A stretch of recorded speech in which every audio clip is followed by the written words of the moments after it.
नमस्कार, मैं आकाश गिरी, कैमरामैन अमित के साथ। और अभी हम मौजूद हैं हिंदू स्वाभिमान वैशाली के कार्यालय पर। और हमारे साथ आज उपस्थित हैं हिंदू स्वाभिमान जिला वैशाली के जिला संरक्षक। आइए उनसे कुछ बातचीत करते हैं। तो महोदय, सबसे पहले आप अपना परिचय दीजिए हमारे दर्शकों को। मेरा नाम भारतेंदु ऋतुराज है। मैं हिंदू स्वाभिमान वैशाली का जिला संरक्षक हूँ जी। और जैसे कि अभी माहौल चल रहा है, आज 31 दिसंबर है और पूरा देश जो है लगभग सज चुका है नए साल के जश्न के लिए। तो आपका क्या राय है इस विषय में? देखिए, सनातन में नववर्ष जो है हमारा चैत्र में होता है जी। ये हमारा नववर्ष नहीं है और ये नववर्ष किसी भी सनातनी को स्वीकार नहीं है। आप कह सकते हैं कि हमारा समाज जो है दिग्भ्रमित हो गया है, संक्रमित हो गया है।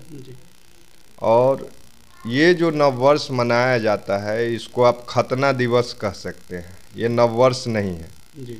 ईसा मसीह के जन्म के 8वें दिन उनका खतना हुआ था, उसी के उपलक्ष्य में यह नववर्ष मनाया जाता है ईसाइयों के द्वारा।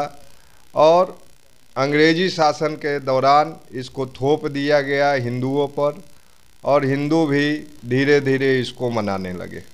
अच्छा, मतलब आप कहना चाहते हैं कि जो जिन्हें गॉड मानते हैं ईसा मसीह को, क्रिश्चियन लोग, उनका खतना किया गया था इस दिन। तो ये मतलब उनके खतना दिवस को मनाते हैं नए साल के रूप में। जी जी, ये खतना दिवस ही कहिए, नया साल नहीं कहिए, इसको खतना दिवस कहिए। तो आपके हिसाब से हिंदुओं को नववर्ष कब मनाना चाहिए? हिंदुओं का नववर्ष चैत्र में होता है। चैत्र शुक्ल पक्ष में हम नववर्ष मनाते हैं जब मौसम परिवर्तित होता है।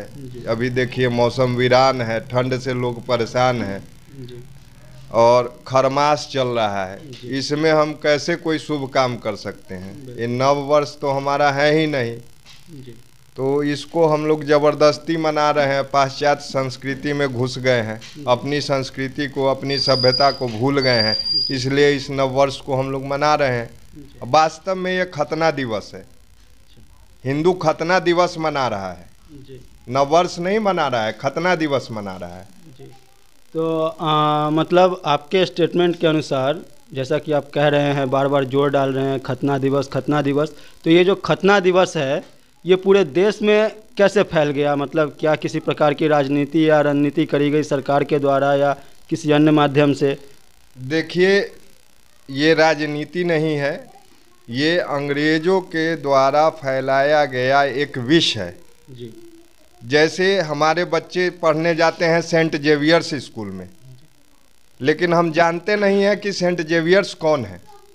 सेंट जेवियर्स ने लाखों हिंदुओं का कत्लेआम कराया गोवा में, तरह तरह बहुत ही निर्मम तरीकों से मरवाया हिंदुओं को। हम सेंट जेवियर्स कह रहे हैं। जी। तो ये अंग्रेज़ों ने क्या किया कि यहाँ के लोगों की कमजोरी को पकड़ा कि लोग कैसे दिग्भ्रमित हो सकते हैं, और उस चीज़ को जब 100 बार आप एक ही चीज़ को बोलिएगा तो लोग उस चीज़ को मनाने लगते हैं, मानने लगते हैं। बिल्कुल वही चीज़ हुआ नववर्ष के साथ। अब देखिए आपका फाइनेंशियल ईयर भी शुरू होता है अप्रैल से। जी। कहाँ आप 1 जनवरी से फाइनेंशियल ईयर शुरू कर रहे हैं भारत में?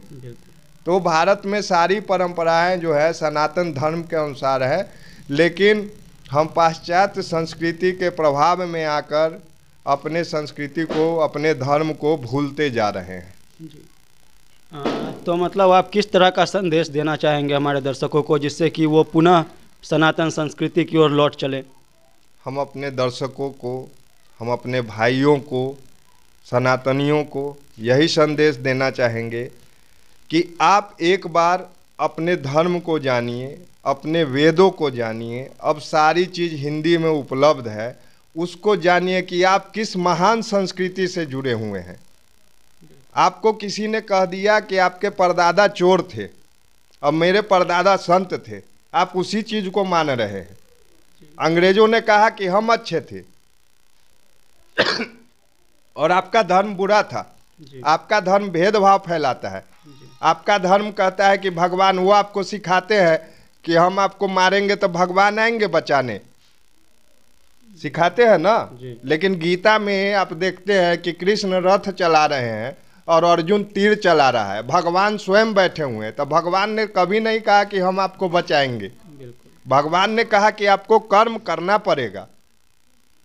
तो लेकिन हम उन चीज़ों को नहीं समझते हैं, हम अपने गीता को नहीं पढ़ रहे हैं, अपने वेदों को नहीं पढ़ रहे हैं, उसको नहीं समझ रहे हैं, इसलिए पाश्चात्य संस्कृति में हम डूबते जा रहे हैं और अपने धर्म को भला बुरा कोस रहे हैं। जी। तो जैसे आपके संगठन की ओर से ऐसा कौन कौन सा कदम लिया जा रहा है, कौन कौन सा कार्य किया जा रहा है जिससे हमारे समाज के लोग, खासकर युवा वर्ग के लोग पुनः सनातन संस्कृति की ओर चलें और सनातन संस्कृति को अपनाएं, उसे जानें? इससे संबंधित कोई कार्य कर रही है आपकी संगठन? हमारा संगठन अभी बिल्कुल नया है, 1 वर्ष पूर्ण होने वाले हैं, यही 21 जनवरी को। जी। हम लोग अपना कार्यक्रम चला रहे हैं, जैसे हनुमान चालीसा पाठ केंद्र शुरू कर रहे हैं। हमारा बहुत सारा हनुमान चालीसा पाठ केंद्र भी चल रहा है। साथ में हम लोग धर्म जागरण यात्रा जगह जगह पे हम लोग हर गांव में जाके लोगों के बीच धर्माचरण का पाठ करते हैं, उनको समझाते हैं कि हमारा धर्म क्या है, हमारा वैदिक धर्म, हमारा सनातन धर्म क्या है, उसके बारे में लोगों को हम जानकारी देते हैं। ठीक है।